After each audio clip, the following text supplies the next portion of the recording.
vengeance!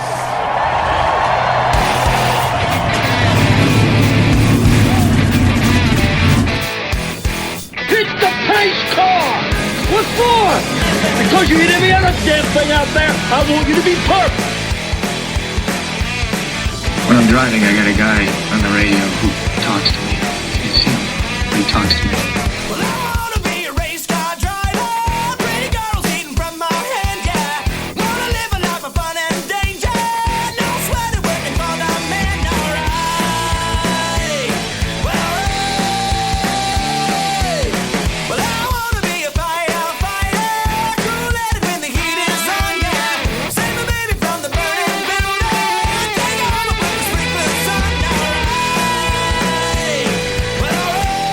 No, he didn't slam you, he didn't bump you, he didn't nudge you, he rubbed you. And rubbing, son, is racing. Hey, race fans, welcome to the Hoobazoo Radio Network and welcome to Drafting the Circuits. My name is Frank Santoroski. I'll be your host for the next hour as we go through everything racing from this week. Joining me in the studio, Mr. Seth Eggert and Mr. Richard Youden. Fellas, how we doing tonight? Good, thank you. Wow.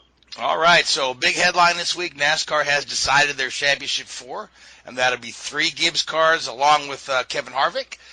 So we will get to that later in the show, but we do have a really special show tonight. I've got a couple of awesome guests on here. First off, I've got Vaughn Kenyon, who is a social media friend of mine. We talk about IndyCar racing a lot. Vaughn is an excellent IndyCar photographer. He's from a race family. So, Vaughn, good evening. Thanks for joining us. Thank you. Thanks for having me. All right, and my other guest tonight is some folks call him the greatest midget racing driver ever. Some folks call him the king of midgets. Vaughn, you just call him Dad. But, welcome to the show. Mel Kenyon, the king of midgets, true legend of racing. Mel, so pleased to have you on the show tonight. It's jolly good to be with you all. Oh, thank you so much. Now, Mel, you've had a very long life and a long career. I mean, you were still racing into your 70s. And you've probably forgotten more race wins than most guys would like to have. I think by the tally I was trying to figure out, you've got close to 400 feature wins. You've got a handful of championships. You're in 3 different Hall of Fames. And just, widely recognized as, number one of the early tough guys of racing, and just a fantastic guy that was hard to beat on the track. But what I want to ask you, in your long career, is there one particular phase of your career that stands out as more enjoyable than the rest, or has it just been fantastic the whole time? Well, it's been pretty fantastic all the way, except for the fact that anytime you can win one of those hot dog races like Turkey Night, it's always good at Eggert Kenyon's place. And actually, to be inducted into the International Hall of Fame and the National Hall of Fame in the same year is pretty fantastic. Yeah, that's some good stuff. Now, Vaughn, a lot of guys that are from racing families, sometimes they haven't had the opportunity to see, their father compete. And I know, Vaughn, you're just a little bit younger than I am, which means that you missed out on some of Mel's career, but at the same time, he kept driving until he was in his 70s. So what was it like growing up in the racing family and being at the racetrack all the time? And did you ever just want to say, Pops, when are you going to stop? You're getting old. No, I never did ask that question, but it was fun growing up, going to the racetracks and seeing the different countries and states that we visited to go to the races. We had an interesting, kind of a unique childhood, I guess. It was good. I got to experience a lot of stuff that other kids my age didn't get to experience. So it was a nice time. Yeah, and it's led to your love of racing that you still hold today. I see you're very, very active on social media now. I see that you're a regular fixture at the Indy 500. I've seen some of your photographs, some of your albums. Really good stuff. So how did you come to this love of photography, and where are you hoping to take this? My my mom was a very artistic person, and her side of the family as well. And she did oil painting and sculptures. And my side of the artistic coin was photography. I've always enjoyed that.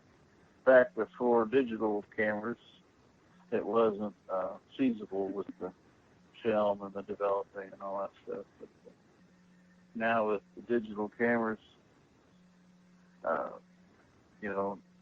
the ability to edit on the computer and stuff like that, it's really a fun hobby to have. I enjoy photographing no matter whatever I'm watching or on vacation or whatever. I photograph about everything I go to anymore. Yeah, I've seen a lot of your stuff. It's really nice work. I saw that recently you'd posted some stuff from the Cincinnati Zoo, which is one of my favorite places to hang out at. My daughter loves the zoo, so looks like you had a great time there. So now, Mel, I want to talk to you about safety in racing. Now you drove during a very dangerous time, right? And there's been a lot of safety innovation that has came, along through the way. And it seemed like some of the latest things, like particularly this windscreen they want to put on the Indy cars, is drawing a bit of backlash from fans. And one of the arguments I hear from some of these fans who don't get in a car and drive it are that the drivers know the risks and they should handle the risks. Now, and they feel like today's drivers are soft. Now you're one of the tough guys. You've survived some heck of a crashes and devastating injury and continue to drive. So what's your thought on today's drivers? And is it right for folks to say drivers know the risks, or do you feel like safety is important in that? Well, actually, drivers do know the risk, but then on the other hand, we've been involved with a lot of the if you will, innovations of safety equipment, like with my bonfire, of course, in a race car. Steering wheels didn't come off at that time, and so they couldn't get me out of the car. Now they all come off, so that was the first one. And then we had the first roll cage on a midget, and one of the first ones at the Indianapolis Motor Speedway. And that was great, too, except it slowed us down. We took the cage off and went 8 miles an hour faster. And then also, too, the helmet restraints. I tried to throw my head off at Winchester, Indiana, the 150-mile-an-hour sudden stop, and now they have helmet restraints. And so, and the devices, of course, my fire suit at that time was a 10-second suit, and I was in the fire for 3 minutes. So now, of course, suits last up to 5 minutes, and you don't try to throw your heads off anymore like we used to. And steering wheels come off so you can get out of a race car quick, and it just kind of all developed after something happened to me, which is unfortunate yet fortunate. Yeah. Now, speaking of your injuries from Langhorne, you've earned the nickname Miraculous Mel. Because your recovery was nothing short of miraculous, and I've noticed that over the years when we see a driver get injured, a lot of times they will beat that timetable of returning to the race. And I know that you give a lot of credit to strong Christian belief and prayer, and I don't discount that at all, because we all know that's very powerful. But is there something different about the psyche of a race car driver? And because I find race car drivers to be tremendous athletes and have tremendous just mental powers. So do you feel there's anything to that? Well, actually, when I was ready to die for the third time after I got burnt, 60% burnt, 40% third degree, and my wife, of course, led me to the Lord. She says there was somebody that could help me, and so I turned what was left of my life over to the Lord and asked Him to do with it what He wanted, not what I wanted. And I waddled out of that hospital in 3 months instead of 9 months, and back in a race car in 6 months instead of in the hospital in a race car in 6 months, back in Indy in 8 months. So that's kind of fantastic when the doctor said I was going to be there 9 months. So that was fantastic and a real miracle. And so it's great to be able to recover quick. I still have a lousy trouble with my neck now because of that, trying to throw my head off. But it's you have to put up with all that stuff, like learning how to work without any fingers on the left hand or thumb, and adjusting to various circumstances. And with the Lord's help, it's really been great. And so I just talking with Billy Graham and been able to talk with Billy Graham, Tom Landry, and a whole lot of important people around New Zealand, Australia, and Canada, and this country. So that's fantastic too. It is. It's truly fantastic. Now, Seth, you have a question? I actually have a couple. Frank, I know you said that you wanted to stick with more of the more modern stuff, but I actually we can talk about whatever we like. Go right ahead, Seth. Mel, your career started in the 1950s, and you actually competed in what was NASCAR's midget division briefly. You won the final championship there. What was that series like compared to the USAC midget division? Well, it's a gathering also, just like the Turkey Night races gathering of all the champions. A lot of people come to the gathering there in Daytona, a little quarter-mile dirt track that we used to run on, and then we spread out and run on a whole lot of different tracks in Florida. In our cold weather, warm weather there, hopefully. But nevertheless, it was great to be able to run at these various different racetracks and then do this. In fact, the first race car we built, we won 54 features in USAC in 4 years with that thing, so that turned out well too. Why do you think most NASCAR fans, or race fans in general, don't know that there was a NASCAR midget division? A lot of the defunct series they don't know about, yet they know about, say, the convertible division. Well, that's true. It's various gatherings have disappeared, and we haven't been able to go to Florida to race now. I had to quit driving when I was 75 years old, so I haven't been able to go. In fact, it's like we spent 24 years in New Zealand, Australia, racing over there, so that's fantastic too. And their warm weather while ours was cold. And so it's always great to be able to do things other people can't do. And Vaughn, for you, recently Bubba Wallace has embraced his hobby of photography at the track. Would you encourage him or other drivers not only to do, say, photography for NASCAR, but also IndyCar, even hopping over to one of the races you're shooting?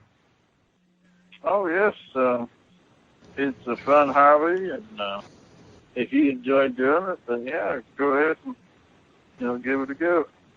And it's I'm very happy when I'm snapping pictures, no matter what it is that I'm photographing.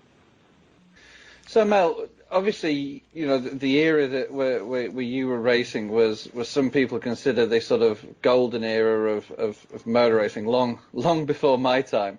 And I guess it was the concept where, the drivers would go out and they'd drive anything that had four wheels or two wheels in some cases, from my area, I think of guys like Jim Clark that would, go out and drive anything. And, they just had a love for the sport, and it was probably a little bit less serious and a little bit less regimented as it is today, where, of course, the drivers are very much a PR and corporate tool as much as they are a driver. But obviously, for the guys these days, the financial rewards are very high.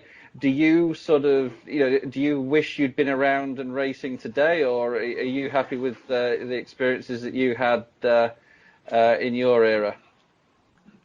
Well, actually, we pitted. Actually, our garage was right next to Jim Clark's at the Speedway, so that was kind of nice. Oh, fantastic! And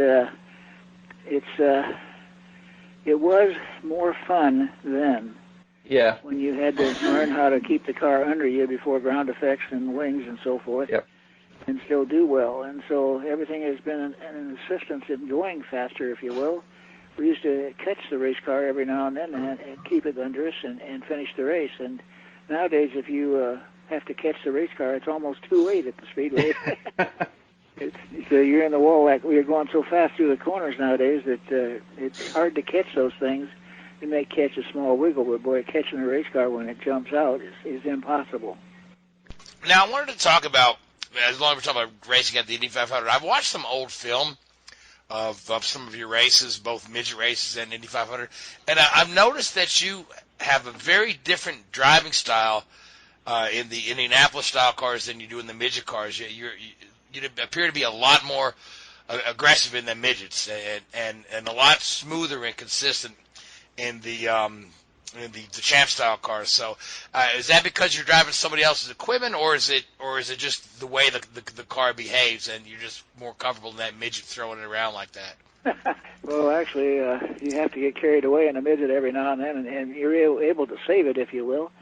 But even at the Indy cars, used to be able to save one, and now, of course, it's seldom possible. But everything is involved into more and more speed, and even in a midget, we go 175 mile an hour down a straightaway with a midget, and we average up to 142 mile an hour with a midget on a mile track, so that's fantastic too. Those little cars are kind of nervous on the big tracks, but then again, it's kind of a fun thing, and to be able to drive a midget in various racetracks, even road courses around the country, that's kind of fantastic also. Now, is there any particular track that has just stood out as being your favorite? Well, after 394 feature wins, that kind of they all are my favorite. But there's 632 second and third places, so a lot of those I should have won, but I did not. Okay, so now you've, other than just being a fantastic driver, now you and your brother built cars, and Mel Kenyon midget cars were, you've had guys named Mario and AJ and Johnny Rutherford, as well as more contemporary guys like Jeff Gordon and even Ryan Newman. Yeah, so talk to me a little bit about building the cars and the process and kind of how that feeds into the racing career, because your cars were second to none at some places. Well, in fact, our cars are a little different than most. Our roll cages are taller, if you will, higher in the air than the national cars. Our cockpits are longer than most race cars, and so even drivers up to 250 pounds can climb into our midgets and still win the races. So the big thing about our midgets now is they have a motor 115 horsepower as a rule, and maybe 125 horsepower, and you're running against the 385 horsepower cars. But on certain racetracks, like a Tony Stewart race at the Speedrome Indianapolis, 75 lapper, 4 of our minor horsepowered cars finished in the top 10 against all the national cars. So that's kind of fantastic too. They really go through the corners quickly. Yeah, that's good stuff. Now my good friend Gray Warren, who's grown up in racing and worked in NASCAR for years, has joined us on the call here. And Gray, you've got a question for Mel or Vaughn? Yeah, Mel. Honored to talk with you tonight. Just back in your time, you and your peers started and ran midgets and ran champ cars, and it was all kind of building up to getting to run USAC, run the Indy 500, and run the Indy style cars. Today's, it seems that, and that was kind of the road to Indy back then. It seems that has changed today with today's drivers, that entrance into IndyCar racing has somewhat changed, and it's not as traditional as it was with guys coming up through the midget and dirt car ranks. These guys are coming from more of a road course background. What's your feeling on that, and how it's changed over the years? Well, actually, you had to be more of a not only know your race car, know what to change when you came in, and which I always had to do. I set the cars up all the way from the go-karts through the Indy cars, and so you came in and you knew what to change. Now you have to talk to the kids, if you will, and get an idea of what's happening, and maybe they don't really know what to tell you, and so you have to kind of visualize, and 98% of the time it's right, but I can't always adjust it on the right path. But again, it's because it's gotten so fantastic with the speed, and not only in NASCAR, but Indy cars and midgets too, for that matter, but it's how quick you can get around the 4 corners and back to the start-finish line almost everywhere, except It's not as much fun as it used to be. Back before we had all the wings and ground effects, it was more fun, if you will. Mm-hmm. And the midget drivers, if you will, had a chance to gain a stature in the bigger equipment. Nowadays, it's how heavy your pocketbook is. Yeah, that's You true. can bring a sponsor. Let me ask you this too. A lot of your contemporaries from back in the day, Foyt, Andretti, McCluskey, the Unsers, all those guys that came up in you guys raced week in and week out. A lot of those guys made forays into stock cars. Of course, USAC had a thriving stock car division back in those days. Did you ever get the itch to jump in one of the taxi cabs and run? Yeah, I did over in Australia, actually. I had a chance to drive a late model over there, and I watched him go, and I thought, sure, he had fast steering in there, and I climbed into his race car, and I could go as fast as he could, but I had to hang on to my left hand on that pin and steer that way, and I could never drive 100 laps that way. And so I had to back out, and I climbed into a modified, and then we won everything in the modifieds from the U.S. over there in Australia. So it's to the point, if you can shuffle the steering wheel in your hands, which I cannot do, I'm limited to what I can drive. And the late models, you have to be able to shuffle the steering wheel in order to catch the darn things, and so I can't do that. Question for you both here, both Vaughn and Mel, and this is just on the state of racing today. Now you've, like I said, now Vaughn, you're just a little younger than me, and Mel, you've been in racing, since the 40s. So, a lot of folks will say like auto racing is on a decline, attendance is down. But at the same time, I think there's really good product out there. But what are your thoughts on the state of racing today, all the way from the grassroots midgets all the way up to the major series? And whichever you guys want to go first, go ahead, jump in. Well, actually, I think you're right. There's not as much interest. It used to be a guy wanted to drive a race car, and he was willing to jump into almost anything to get the experience. And nowadays, there's not as much interest. In fact, you can start when I'm midgets now, full midget, if you will, at 12 years old. I had to wait till I was 21. And now the kids get out of the race car, if you will, take out their cell phones, sit down and play with their phones for a while. Oh, it's time to get back in. It's a different world. Hey, trust me. Interest, if you will. Some of the guys that I've worked with do the same thing, and they're not kids anymore. That's right. You're right. We're all kids, just different ages. Yeah. Now, Vaughn, you have thoughts on the state of racing today? Yes, I don't go to the small tracks anymore, but I watch all the NASCAR and IndyCar Formula One on TV. And, I thought it was interesting that the Formula One race at Texas had a record crowd, and the one in Texas for NASCAR had a very small crowd. So I think Formula One and IndyCars are on the upswing right now. I think NASCAR is still struggling a little bit. And as far as the windscreen on the IndyCar is, I like that better than the halo on Formula One. I think that windscreen will be a good addition for next year and beyond. I See think the driver's helmet in Formula One anymore. All you see is the car and the halo. Very true. Yeah. we talk about how it's declined a little bit, but I still think that of course the big series that are on TV a lot are suffering some, but a lot of the small tracks, places like in our area, Bowman Gray Stadium, that has weekly shows, they sell out every week. Places like Eldora in Midwest, they still have good, terrific crowds. Knoxville, places like that. These weekly short track shows are still much in demand and well attended. Actually, I think you're right. It's certain small tracks like Anderson Speedway for the Little 500, they pack that place. But they pack the place for the bus races, too. Yep. And so it's really what enter what interests the people have to be interested in going to see that. There's so much to do nowadays, and so much things to watch and do yourself, and so you have to really pick and choose where you're going to spend your money. Yeah, a lot of competition for that entertainment dollar, for sure. Very sure.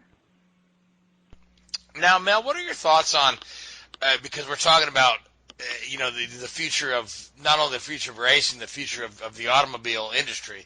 So we see more and more hybrid technology. Formula E, the electric cars has a thriving series. Is that almost like does away with the roots of the gasoline powered engine. But do you see a real future in electric racing or hybrid racing as it applies to the automotive industry? Well, that is another world completely different than what we're used to, and so it's honestly hard to say. How long is your battery life? Yeah. So it's going to be as to how long the events are and how competitive they're going to be, because again, battery cars are a heavy version of an automobile, and so it's really difficult to say what value that's going to have and the interest that it'll have. Everything has their own following, if you will, and so if there's some interest generated for the electric cars, I imagine they will put on a good show. Something to be said for a finely tuned internal combustion engine, though. The sound of it. The electric cars are quiet. Yeah. I think it kind of takes a little bit away from it. I was really happy when they put mufflers on midgets. A lot of tracks require a decimal reading now of 100, maybe 110. And I like it because you could actually hear other cars coming, and instead of just listening to yourself, you can hear other race cars, but they're getting close to you and wanting to pass you, and so you can actually change your style maybe to keep that from happening. That's interesting. That's interesting. Yeah. Okay. On top of that, my ears and hearing, if you will, are still as good as I was when I was a young kid, because helmets and earphones have kept the noise away, and so. My brother in the infield, he's hard of hearing now because of that fact, because he listens to all the noise.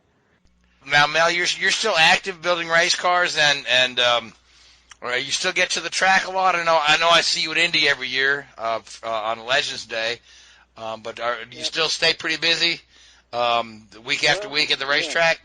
We work on race cars, and we take care of 10 cars, if you will, and we still haul 5.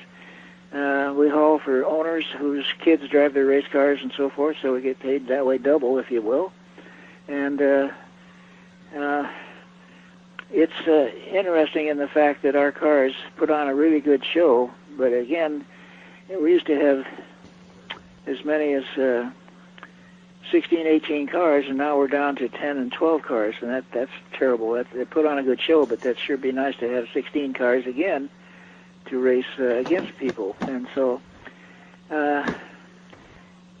racing today, we put on a good show, and that's what the people want to see, but again, they got to have cars out there to run, so it's getting the people interested. We just sold a race car, and we have a couple people interested, and hopefully those couple people will buy race cars also. But we trade and repair cars nowadays instead of little new ones.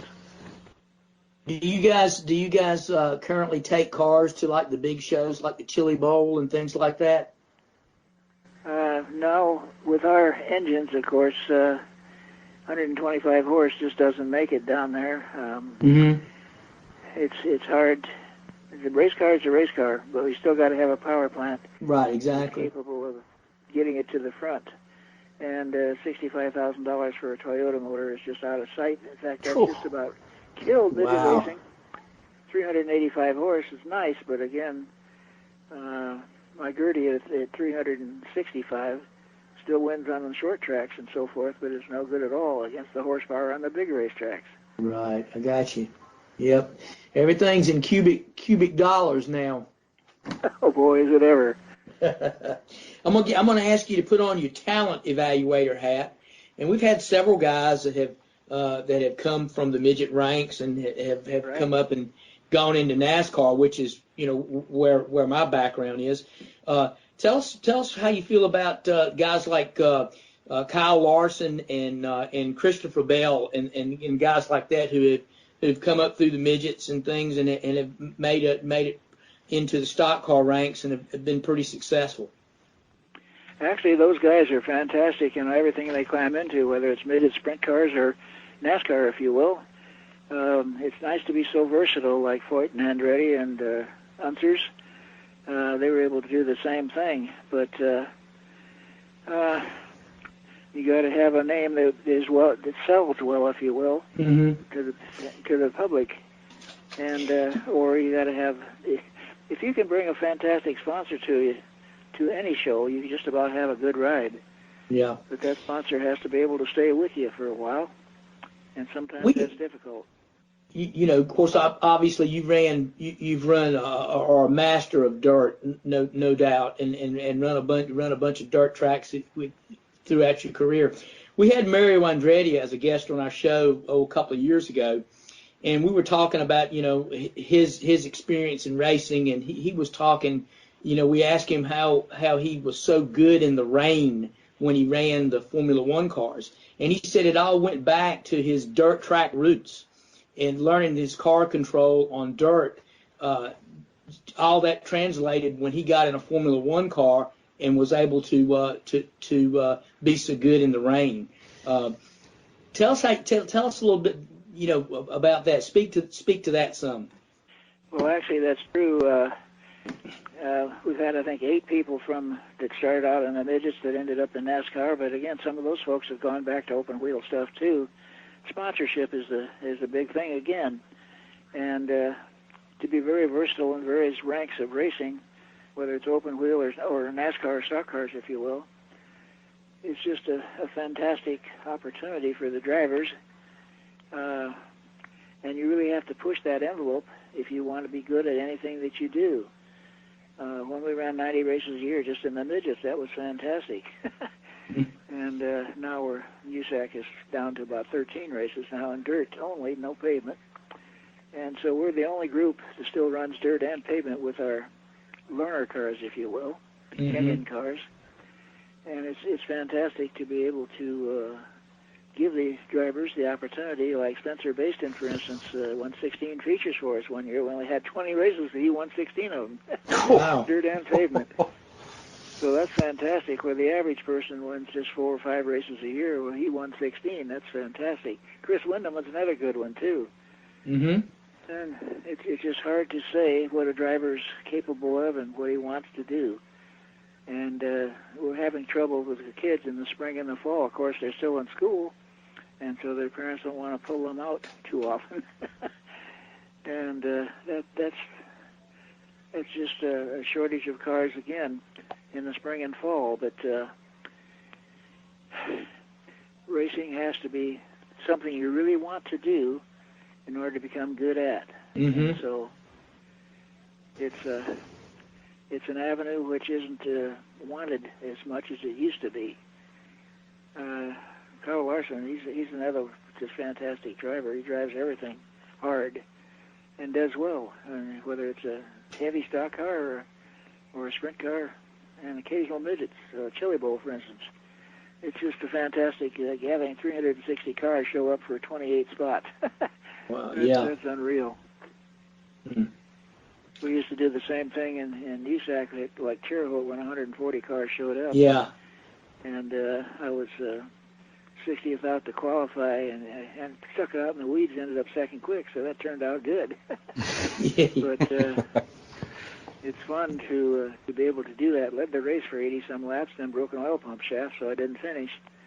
But it's Dave Darwin and I are the only 2 drivers that have been able to win Turkey Night on dirt and pavement, so that's fantastic too. And I remember as a kid those big races at Terre Haute, and getting the publicity they used to get. And like you said, you had so many cars there. It was kind of like what the Knoxville in that time was kind of like what the Knoxville Nationals are in this day and time and stuff. Because that was one of the big shows, and of course USAC ran everything on Terre Haute. They ran the stock cars, they ran the champ cars, the midgets, and the sprints. So yeah, those were big shows. Let me ask you, is Terre Haute still in operation?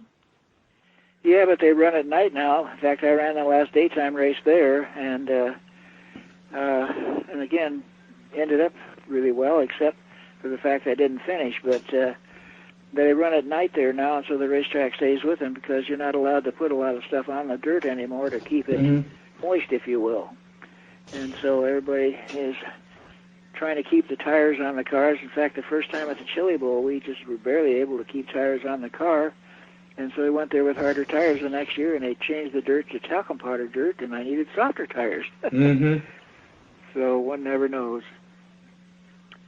Nowadays, World Outlaw cars, they kind of end up on hard, slick tracks that take rubber, and once they take rubber, then everybody goes faster. And you don't, the cars don't slip and slide like they used to. They more or less keep them straight on those tracks where it gets really hard and they lay down rubber.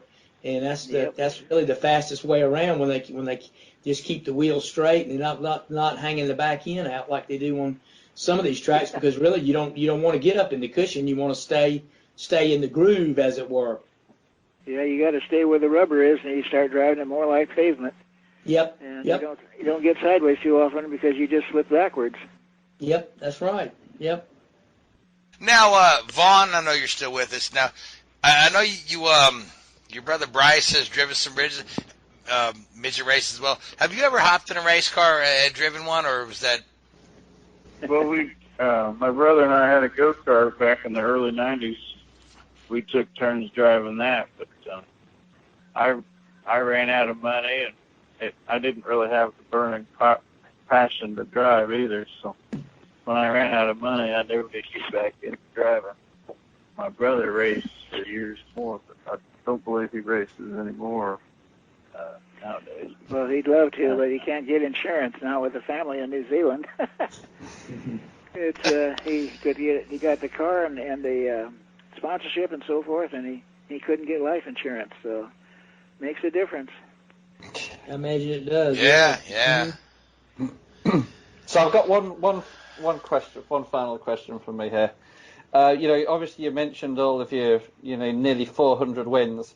And I dread to think how many races you entered total. But is there one race that stands out as the sort of the one that got away that you think you could have and should have won, and even today it's just that little bit of frustration for you?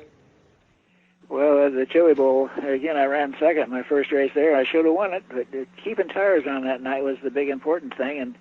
And there's so many races I should have won. Like at the Speedrome Indianapolis, I led for 46 laps out of 50, I believe, got the white flag, and we did it. And the young 16-year-old blasted me in the butt right out of the way. Kids.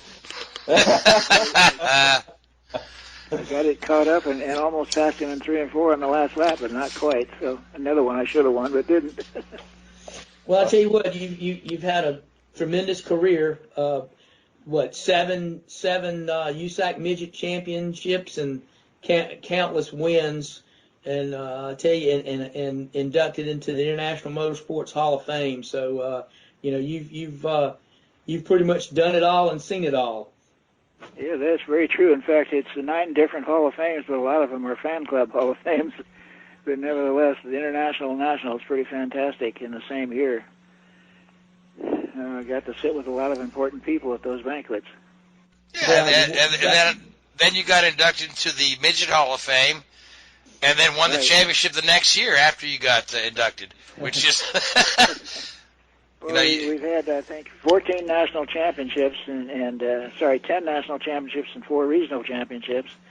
But, again, it's winning the races is kind of more important. It makes the most money. And it's fun to run anywhere and everywhere and still have a good time. Yep, that's why you go to the track each week. Like you said, championships are nice, but that's a cumulative effort. But when you go to the racetrack every week, the name of the game is to win the race. So yeah, that's great. And I tell you what, you've had a terrific career, and all those honors and accolades are well deserved. Well, we just try hard, and sometimes it doesn't work, but most of the time it does. And so that's all we can do is thank the Lord for all of our blessings. There you go. Yeah, certainly, yeah.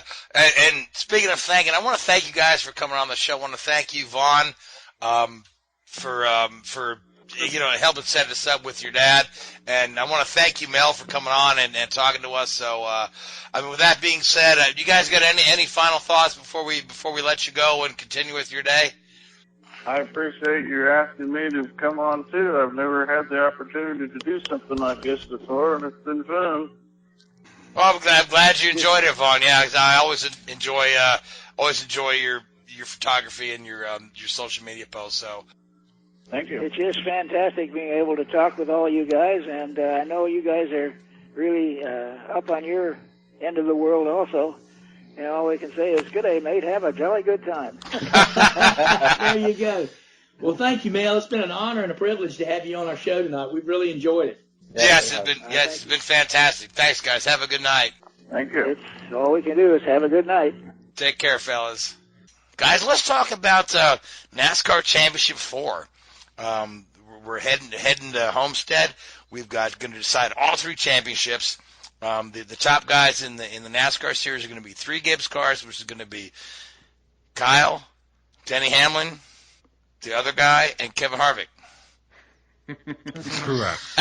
Truex, I know. So Truex goes into Phoenix with half a crew in an old car so that he can help out his other buddies there. But good show for Denny. Seth, Gray, take it away.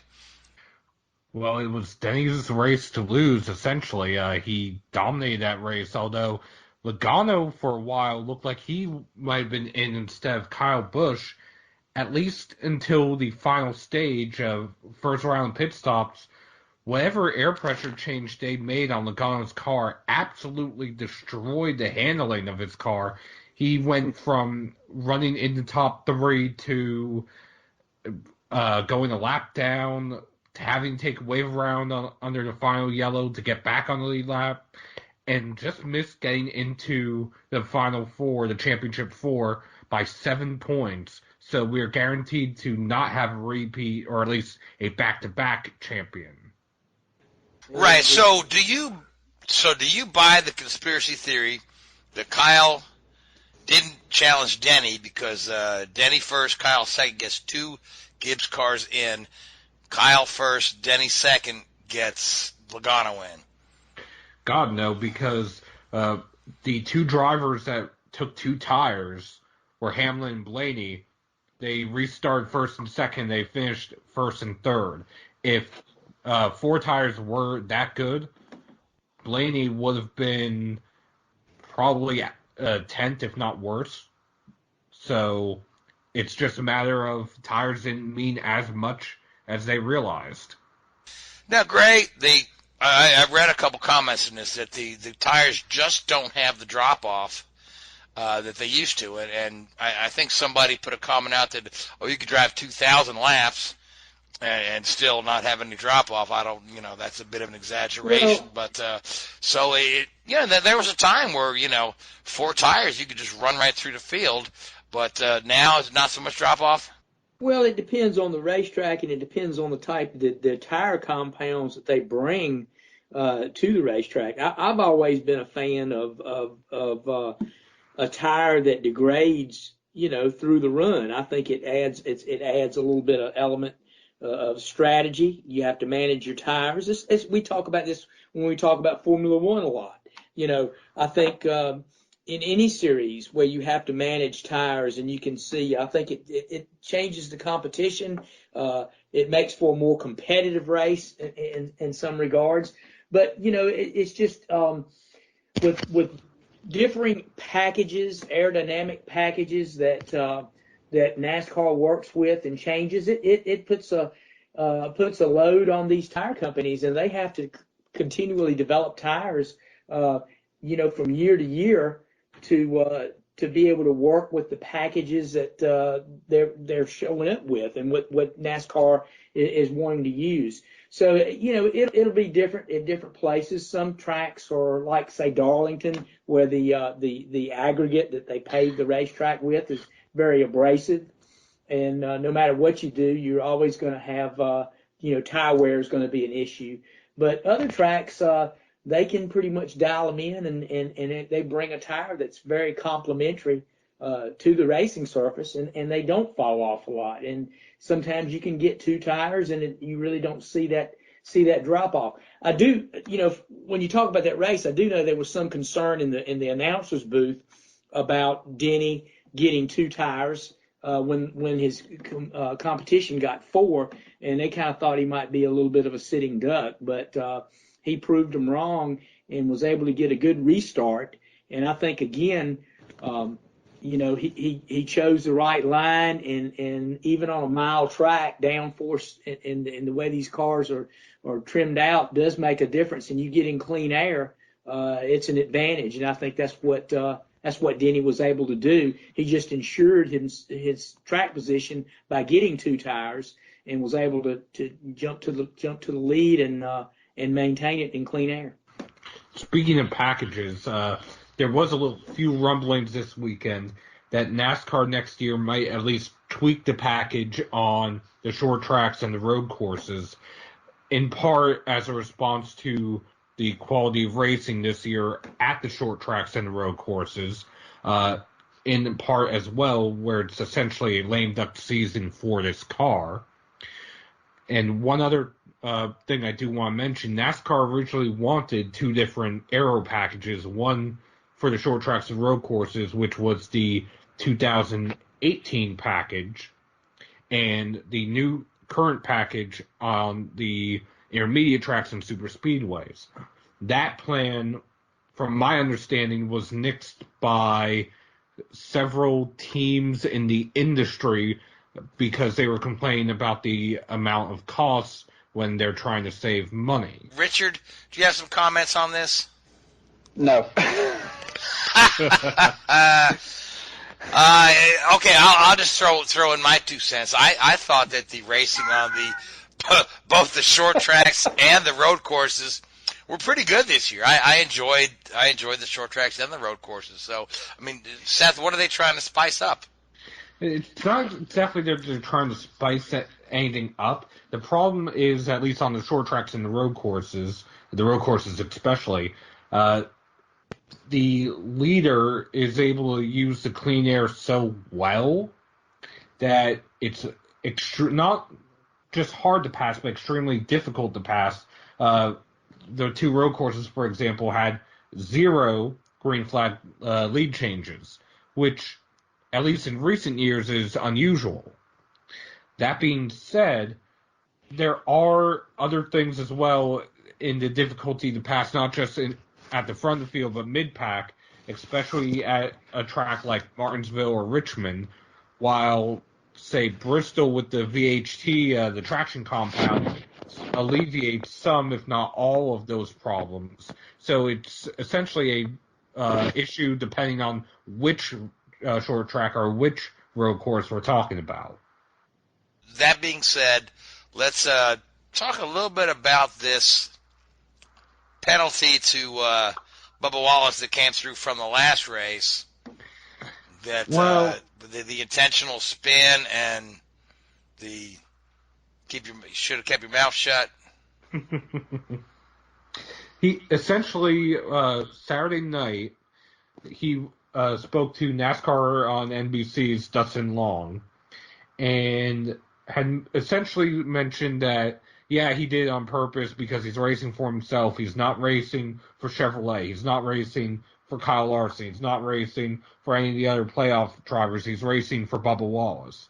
And his one comment was, until NASCAR does something, he'll do it again. The next morning, NASCAR did something. But yes, they penalized him 50 driver points and $50,000. It does not affect the team, but it affects him specifically. So, essentially, Richard Petty Motorsports is unaffected, which for a team of that size is actually a good thing. So it doesn't affect them in owner points. And the reason why I'm specifically stating that is cars that are in the top 20 in owner points, granted, Petty is not there, but cars that are in the top 20 in owner points are guaranteed to be in the rotation for Goodyear tire testing for the next season. Right now, the last car in that position is the number 37 from JTG Doherty Racing. I believe Petty is on the edge of the top 25, which if they're able to get to 25th, that would guarantee them at least one Goodyear tire test invite at some point in the year, but they wouldn't be in the rotation for all of them. A couple of driver changes that were announced earlier today. Yes, Matt Tifft announced he won't be returning. It was a mutual agreement with Front Row Motorsports, as he still is recovering from the seizure at Martinsville, but also they are still unsure of what caused the seizure. The EEG that he testing that he went through earlier this week came back that there is no brain tumor and is not as a result of the scar tissue from the tumor that was removed several years ago. So that's at least a positive there. In the Xfinity Series, Daniel Hemrick will be moving back down to run 21 races for Junior Motorsports. 11 will go to Jeb Burton and 1 for Dale Jr. himself, which at Darlington earlier this year he said he was thinking of running Homestead because he's never had the opportunity to, at least the current version of Homestead. So now who's replacing Hemrick in the Cup car? That is Tyler Reddick, and that was announced a few weeks ago. Right, I just couldn't remember who it was. So, well, let's talk about the championship weekend coming up. We've got 3 championships to decide, 12 drivers that can that win it. Who do we like? Gray, who you like for the Cup? Gosh, it's wide open because all 4 drivers have won at the racetrack before. We've got one driver going after his first championship and 3 others seeking their second. But wow, it's probably as open. I don't see one guy that you could say guy coming in with momentum is obviously Hamlin, but we see the momentum change every week. We can go back to the first segment where Truex won and he was a shoe-in to win it, and then we go and somebody else gains the upper hand, has a good race, and automatically he becomes the favorite, and it changes. I'm gonna say Denny Hamlin stays hot and wins his first championship. I think he's due to win one. He's had a great year. He's had probably one of his best years as far as number of victories that he's had, and I think he'd like to cap it off with a championship. So my pick's going to be Denny. Gray, I'm going to agree with you. I'm going to go with Denny Hamlin as well, just because I want to see this stretch of the no repeat champions. So yeah, I'd like to see somebody else win it. I think it'd be good for the sport to see another champion. So I'm gonna. That's one reason I like Denny. He's hungry. He hasn't won it yet. He's been close before, and I think he pulls it off this time. Yeah, and he's been in the series a number of years, and he's got some great victories. Daytona. Sure, Hall of Fame credentials. I mean, sure. Yeah, you need to go ahead and put a championship on that. So, Richard, Seth, who you guys like? I'm going to go with Harvick. I think it's going to be very, very hard for Gibbs to separate. They've got to basically produce 3 championship caliber cars that all have to be equal. Otherwise, there's going to be a lot of infighting and a lot of bickering within the team. And I think, the Ford stable, not just, Stuart Haas, but the whole Ford group can fully put their concentration into one car, which I think will be a big advantage to them. Well, Richard, I think you're on an island this week because I'm going with Hamlin as well, just because the trends would point to a first-time champion. On top of that, yes, Harvick in theory has the upper hand because of his Stewart-Haas teammates having nothing to lose, but Gibbs in general this year, they've stepped up to the plate. Although I will say this, as far as Hamlin winning the championship. I think he will win the championship, but I think we'll have somebody else winning the race, either Joey Logano or Kyle Larson. Will this be the first time that somebody wins the championship and not wins a race? In the Cup Series, correct. Mm-hmm. Yeah. That could very well be. I mean, you got a lot of guys going down there that got different agendas and things to prove, but I still like Hamlin, and I tell you, they've had a tremendous year, and I believe they locked up the manufacturers championship for Toyota with the win at Correct. Phoenix. Is that correct? Last week, Correct. Yeah, I believe that was correct. So that's that championship has been decided. So and we've got championships to be decided in the other two touring divisions as well. Yes, Seth. Who are the 4 Xfinity and the 4 truck guys? Well, in the Xfinity Series, we have Christopher Bell, Cole Custer, Tyler Reddick, and Justin Allgaier. Meanwhile, in the Truck Series, we have Brett Moffitt, Ross Chastain, Stuart Friesen, and Matt Crafton. And those races tend to be pretty wide open too. And I tell you that Xfinity is as it should be. The 4 top guys all year are there, in it. And finally, we talk about Phoenix, and Allgaier finally got his first win of the year. But he's been there, been in the thick of things all year, and just hasn't been able to. He and his team just haven't been able to close out a race, and they were able to this past weekend at Phoenix. And what a great time to do it to ensure his path to Homestead to run for the championship. So yeah, that promises to be a really good Xfinity race. One that is to be tuned into for sure.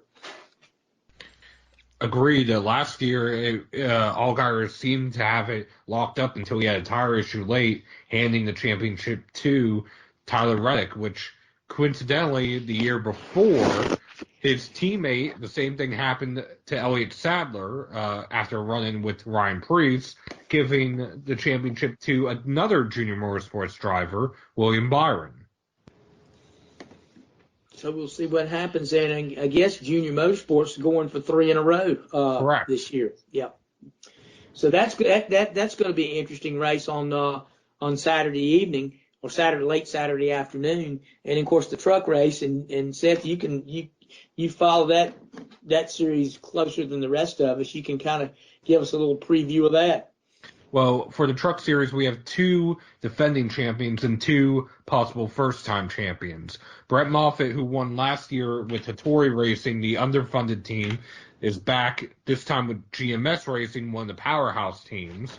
Matt Crafton, who is still winless, could become just the second winless champion in NASCAR history after Austin Dillon in 2013 in the Xfinity Series. Ross Chastain, who changed points mid-season, and Stuart Friesen, the dirt ringer who turned NASCAR driver, who won at Phoenix and is possibly on the verge of his first championship. Yep, something to look forward to on Friday evening. All right, so and then the other thing we've got coming up this weekend is Formula 1 cars are in Brazil. Richard, you have about 0 time to tell us about it, so go ahead. Yeah, bit of a dead rubber this weekend. Even Toto's not going to the race. He's back in the UK, concentrating on bigger things for the Mercedes team. So a bit of an end of school term sort of feel to it. The drivers are a little bit more relaxed, maybe. It should be a good race. Interlagos is one of those old-fashioned tracks, even though it's not the grand track that it used to be in the 60s and 70s, but it's still a great place to go racing. Improved greatly over the last few years. There was back in the day, teams used to have to take their own generators as the power would keep cutting out and all that sort of stuff. But it'd be good to go back there. Good race, good crowd, great atmosphere, and shame there's nothing on the line here because it's a really, really good race to go to. All right, that'll be fun to watch too. But with that being said, we're out of time, so I want to thank you, Gray, and Seth, and Richard, and I want to thank Mel Kenyon and Vaughn Kenyon for coming on the show tonight. I want to thank the Hoopsy Radio Network and iHeartRadio and all those other folks that host us. And I want to thank you folks that listen to us week in and week out. Till next week, good night. WHOOBAZOO, that's whoobazoo.com. Enter website, enter website, enter website, enter website.